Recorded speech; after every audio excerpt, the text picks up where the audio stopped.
Hey, what's up, everybody? This is Charles, and welcome you guys to another episode of the Dreamerspro Show, where we cover everything from sports, hot topics, classic debates, entertainment, where we give you guys a fresh perspective on things and how we see them.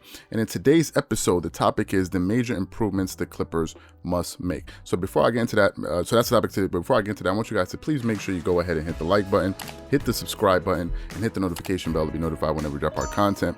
Also, be on the lookout for our Dreamerspro Premium community, which is launching this week. Last night during that game, you saw me posting comments on the channel. This is the reason why we need that community, so we can stop doing that and kind of chat live during these games. Anyway, let me get into the content here. So I have a lot that I want to get to. I'm going to go off the cuff. Today is just my thoughts and analysis of what happened last night. So it's not going to be so structured, but I have a number of key points that I want to get to. So I'm just going to take a little bit of your time here because I'm sure a lot of you guys are maybe curious to hear what we have to say here at Dreamers Pro. And we're going to try to give you as fresh a take as possible on what we saw last night. So first of all, let me start off with talking about how the game started. I like the way the game started. You can see that Kawhi Leonard came out very determined. He hit like his first 5 shots. They were posting those guys, and you could see that they were trying to kind of get those guys in foul trouble and make them defend their key stars. They were posting a lot of their point guards, and Kawhi Leonard was sensational to start off the game. I think the Clippers were very steady. From the minute tip-off started, you could see that it felt like a playoff game. It didn't feel like any regular season game. I think both of these teams kind of are fantasizing possibly meeting up with each other down the road. The Brooklyn Nets, you could see, understood who was in the building because they know that it's either going to be this team or the Lakers coming out of the Western Conference, and you can see that they approached that game that way. And I think that the Clippers looked at it as a very big defensive challenge to see, okay, what are we made of for us to be able to go out here and defend this team? And I was on the edge of my seat the entire game, even when the Clippers went up early.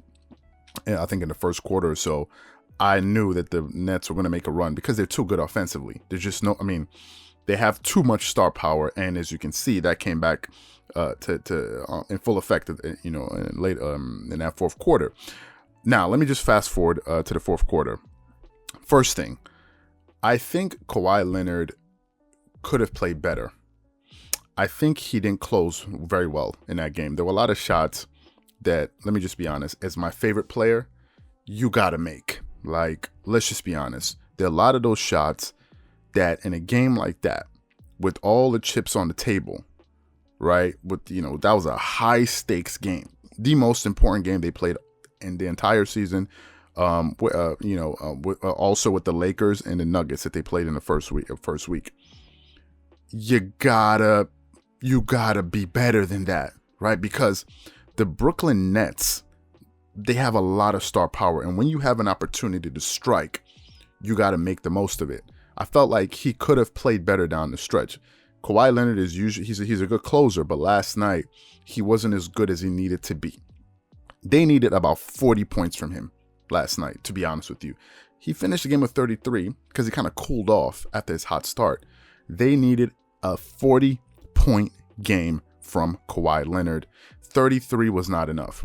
They needed at least 30 from Paul George. Now, one of the reasons that happened was you didn't see them get that many points was because the referees decided to swallow their whistles.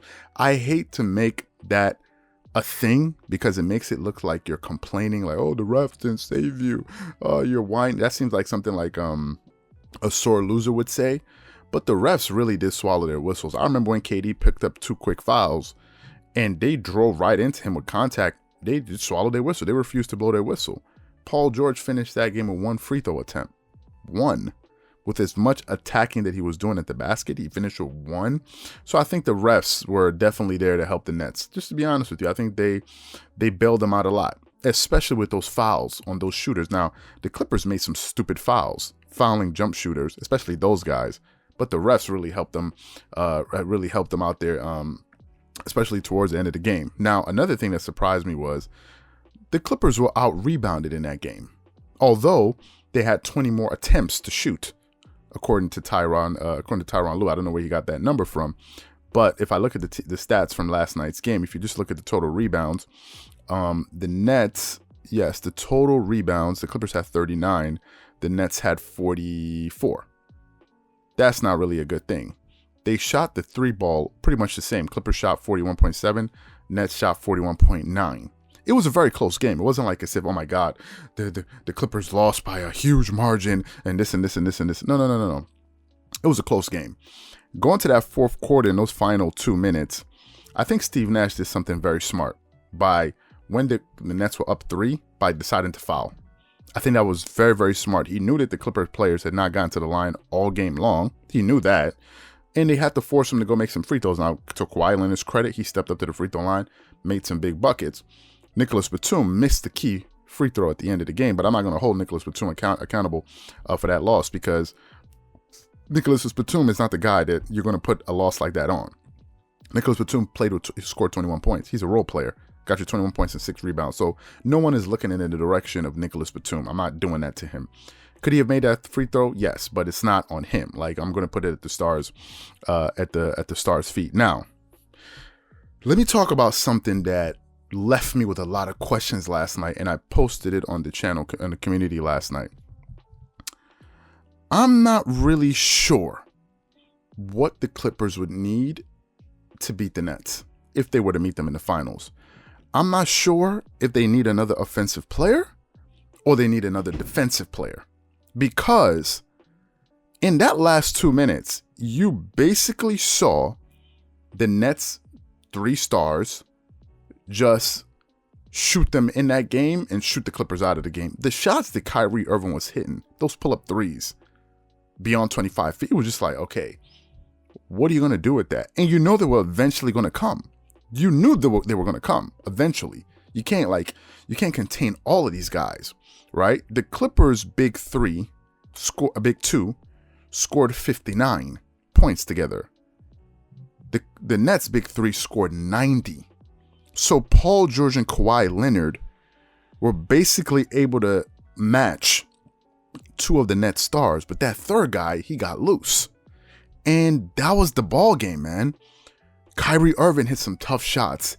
Kevin Durant hit some tough shots. James Harden got bailed out by the referees, but he showed up. And at a certain point, it's like, okay, there's really nothing you can do. If Kyrie pulls up and hits that 3 from as far as he did, what are you going to do? Who are you looking at? He's a great player that made an amazing shot. Give the guy credit. Like, that's what's scary about this Nets team. Another thing I want to say. You can see that the Clippers missed Patrick Beverley. We forget that they're not playing with Patrick Beverley. I think people are forgetting just how good of an on-the-ball defender he is, and a deterrent and a pest that he is on the defensive floor. They could have used Patrick Beverley in that game last night. They could have, because listen, I'm not so confident in the decision-making of Reggie Jackson. Reggie Jackson, I would trust Patrick Beverley to make better decisions than Reggie Jackson. Now, can he score at the rate that Reggie Jackson can? No, but he can defend. And against a team like this that is so nuclear on the offensive side of the ball, you need great defenders. You need great defenders. And Patrick Beverley was missed last night. We can't overlook that, the fact that he's such a good on-the-ball defender, and they could have used him. Is he going to shut down Kyrie? No. But he would have done the best job of all of their point guards against their big 3. He would have done the best job, and they needed him. Now, if the Clippers were to meet the Brooklyn Nets in the finals, I don't know who's going to win, because I'm not sure if the Clippers are going to win the title. I haven't said this season that they're going to win the title, because I don't know, right? They got to go out there and prove it. Last season, I thought they would, but now I got to see them do it. I know Kawhi Leonard is capable of doing it, but now I got to see them do it as a team. And that's why I said I don't know. I don't know if they're going to win the title. Do they have a shot? I absolutely believe so. Do I know? I don't know. I don't know who's going to win the title. When we get to the playoffs, then we'll know that. Like, I don't know yet, right? As I said before, I'm not a fortune teller. I don't know who's going to win the championship. But if they make it to the finals and they were to play against the Brooklyn Nets, first, they better pray somebody knocks them out in the East, like the Philadelphia 76ers, who I think they can, because with Joel Embiid and the way they played, I think they can beat the Nets. But if they were to meet them in the finals, the Clippers would have to play perfect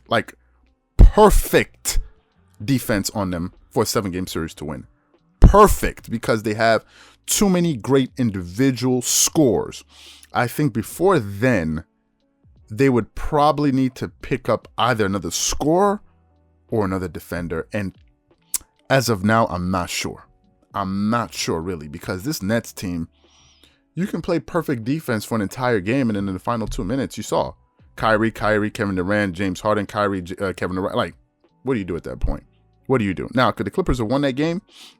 Absolutely. And you can see, anyone watching that game can see that these two teams were matched closely offensively, right? But the Nets are not looking to out-defend you. They're looking to outscore you. And you, as the Clippers, you may need to have a certain philosophy going into this thing, saying, okay, are we planning on outscoring this team?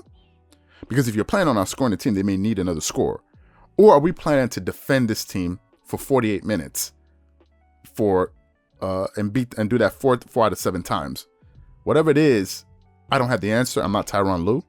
We'll have to see what happens as the season progresses, but the Clippers need to continue to improve their defense. I've said this. Scoring is not the problem. As I've said, they can score. It's their defense. They gave up too many points again last night, 124, but damn, when the opposing team's big three scores 90,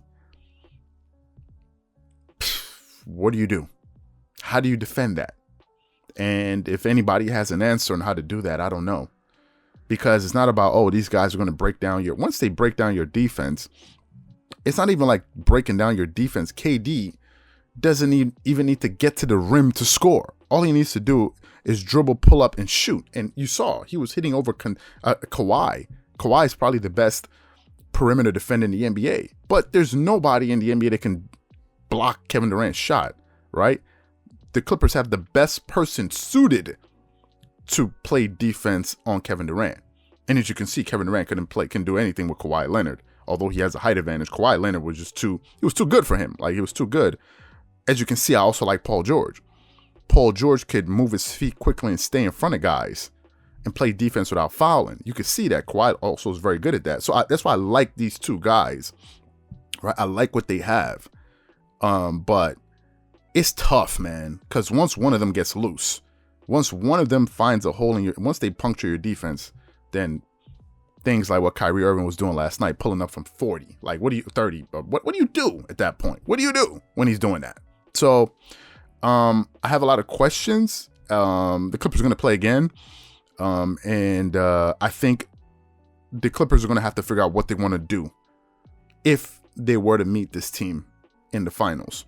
Because I think they can beat the Lakers. Although the Lakers are still the favorite because they're the champs. I think the Clippers can beat the Lakers. But if they were to meet the Nets, then this is an offensive juggernaut. And I don't think the Nets are trying to out-defend you. I think the Nets are trying to outscore you. And if they meet again, which they will, I think they got to be better, the Clippers. And it's a test.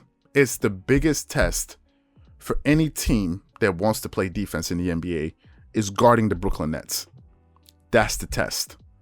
That is the test, right? And could the Clippers have won that game? Yes. But it was a close game. And you don't walk away from that game saying, oh my God, the Clippers. Nobody. Again, if anybody would say that, tell me what team you think is better suited. Because you're going to say the Lakers, the Nets. Listen, the Nets are not beating you in the paint. They're not going to, beat you with 150 points in the paint. The perimeter. Who's going to get out to these guys and guard them, right? LeBron may pick up KD, and then who's picking up James Harden, who's adept at drawing fouls, and who's going to pick up Kyrie? Like, it's crazy when you think about it. So they're going to be a problem offensively. And the Clippers, I think they have the two best individual defenders on the perimeter. If you throw in Patrick Beverley, I think they have the top 3 perimeter defenders in the NBA. Of course, you have Drew Holiday, Ben Simmons, and these guys, but I'm talking about on one team. They can really compete with these guys and give them a run for their money. So a lot of thoughts. We have more content coming out today. It all depends on when you guys are going to see these videos. A lot of thoughts. So first of all, let me know what you guys think about everything that I said in this video. Leave your thoughts and comments in the comment section below. Just let me know what you think, because this is a pretty difficult problem here to solve. So let me know what you guys think. Again, if you enjoyed the video, be sure to make sure you go ahead and hit the like button, hit the subscribe button, hit the notification bell. If you enjoyed this video, be sure to make sure you check out the next video that we have coming up. Also, be on the lookout for our Dreamerspro Premium community. I've said this before and I'll say it again. It is for members of our channel that really want to get into the community aspect and really be able to interact and connect with guys, especially during games, not just this game, and follow other games, and also consume exclusive content. That's what it's made for. But most importantly, it's made for moments like last night when we all need to communicate, when we all have a lot of thoughts on our chest during games live, and you need somebody to kind of bounce your thoughts off of, not just me, but other members in the platform. That's what it's useful for, because doing it on the channel is not really a solution. So anyway, be on the lookout for that. It's coming out this week, and we'll keep you guys posted. Catch you guys on the next episode. Peace.